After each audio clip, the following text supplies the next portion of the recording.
আওয়ামী লীগের পুনর্বাসনের ক্ষেত্রে ফেসিবাদ বিরোধী যে রাজনৈতিক শক্তিগুলো ছিল 5ই আগস্টের পূর্বে, সেই প্রত্যেকটি রাজনৈতিক দল আওয়ামী লীগের পুনর্বাসনের প্রশ্নে জিরো টলারেন্স, ছাত্র সংগঠনগুলো জিরো টলারেন্স নীতি অবলম্বন করবে।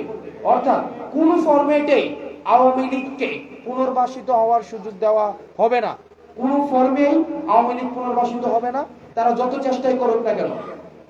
এবং সেটির এক্সটেনশনে হচ্ছে আমরা দেখতে পাচ্ছি বাংলাদেশে যে আন্দোলনগুলো বিভিন্ন সময় এখন দানা বাঁধছে, আন্দোলনের একটা উপলক্ষ তৈরি হয়েছে যে প্রত্যেক দাবি নিয়ে রাস্তায় এসে একটা মৌসুম চলছে।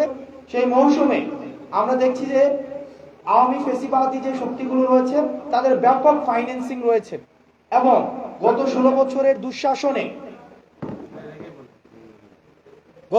বছরের দুঃশাসনে আওয়ামী লীগ আমরা দেখেছি যে বাংলাদেশের অর্থনৈতিকে নাজুক একটি পরিস্থিতিতে তৈরি করে তারা নিজেদের পকেট ভারী করেছে এবং দেশটাকে আমরা দেখেছি ব্যাংকগুলোকে খালি করে ফেলা হয়েছে এবং অফশোরিং এর মাধ্যমে প্রচুর পরিমাণ একটা 2 লক্ষ কোটি টাকারও বেশি পাচার করেছে।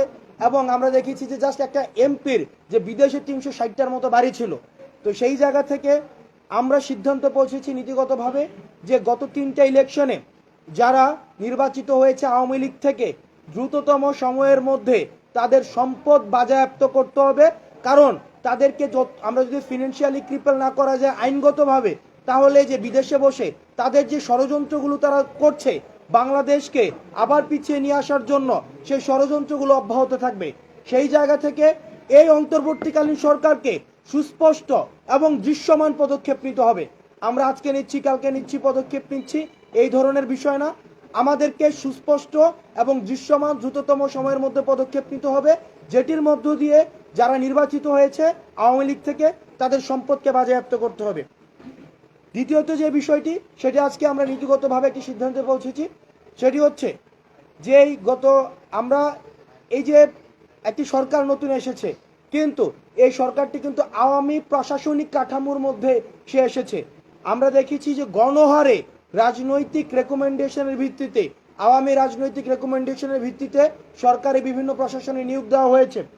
এই অন্তর্বর্তীকালীন সরকারকে সিদ্ধান্তে পৌঁছাতে হবে যে তারা এই যে আওয়ামী লীগের লেসপন্সার দিয়ে পরবর্তী যে প্রশাসন এই ফেসিবাদকে হৃষ্টপুষ্ট করেছে, যে প্রশাসন দিয়ে এই ফেসিবাদ এই 16 বছর ধরে বাংলাদেশের মানুষের অধিকার হরণ করেছে, তারা যদি ভেবে থাকে এই একই আওয়ামী প্রশাসন দিয়েই তারা একটি পরিশুদ্ধ বাংলাদেশ গঠন করবে, তাহলে এটি হচ্ছে এই অন্তর্বর্তীকালীন সরকারের রং মুভ।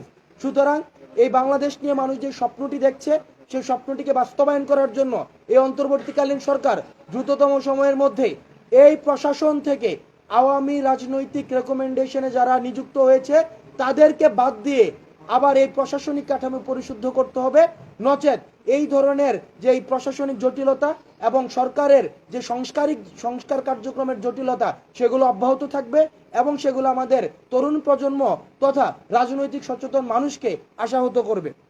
তৃতীয় যে বিষয়টি, সেটি হচ্ছে আমরা দেখছি যে বিভিন্ন প্রাতিষ্ঠানিক আন্তঃকলহ যুক্ত হচ্ছে। সেখানে আজকেও আপনারা দেখেছেন মাহবুবুর রহমান মোল্লা কলেজে একজন শিক্ষার্থীকে এমন কেউ পিটাচ্ছে যে যাকে কোনোভাবেই ছাত্র মনে হয় না।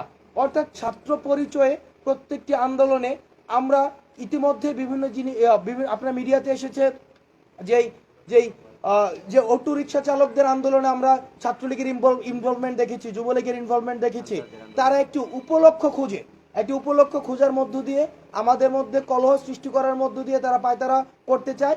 সেই জায়গা থেকে বাংলাদেশের সকল ছাত্র সমাজ 5ই আগস্টের পূর্বে আমরা যেভাবে ঐক্যবদ্ধ ছিলাম, ঠিক একভাবে ঐক্যবদ্ধ হওয়ার জন্য একতার বার্তা নিয়ে আমরা বৈষম্য বিরোধী ছাত্র আন্দোলন সকল রাজনৈতিক ক্যাম্পাস কেন্দ্রিক এবং সকল রাজনৈতিক যেই দল রয়েছে, ফেসিবাদ বিরোধী যে শক্তিগুলো রয়েছে, ছাত্র সংগঠনগুলো রয়েছে, তাদের ঐক্যমত্যের ভিত্তিতে আমরা সিদ্ধান্ত পৌঁছেছি আগামী 1 সপ্তাহ আমরা জাতীয় ছাত্র সংহতি সপ্তাহ ঘোষণা করছি। আমরা এই জাতীয় ছাত্র সংহতি এই সপ্তাহে আমরা যারা ফেসিবাদ বিরোধী যে রাজনৈতিক দলগুলো ছিল, ছাত্র সংগঠনগুলো ছিল, তারা বিভিন্ন প্রতিষ্ঠানে যাবে এবং সেই প্রতিষ্ঠানে তারা ওই একতা এবং সংহতির যে বার্তাটি সেটি পৌঁছে দিবে এবং আওয়ামী পুনর্বাসন, ছাত্রলীগ পুনর্বাসন বা আওয়ামী ফেসিবাদ শক্তির পুনর্বাসনের জন্য আমাদের যে ঐক্যবদ্ধ থাকার কোনো বিকল্প নেই, সেই বার্তাটি পৌঁছানোর জন্য আগামী এক সপ্তাহ এবং প্রাতিষ্ঠানিক মেলুবন্ধন আমাদের সুদৃঢ় করার জন্য আমাদের এই কর্মসূচিটি ঘোষণা করা হয়েছে। আজকে এই আমাদের তাৎক্ষণিক আলোচনায় যে ছাত্র সংগঠনগুলো, ফেসিবাদ বিরোধী ছাত্র সংগঠনগুলো উপস্থিত হতে পারেননি, আপনারাও একই ধরনের কর্মসূচি আপনারা পালন করবেন বলে আমরা আশা রাখছি।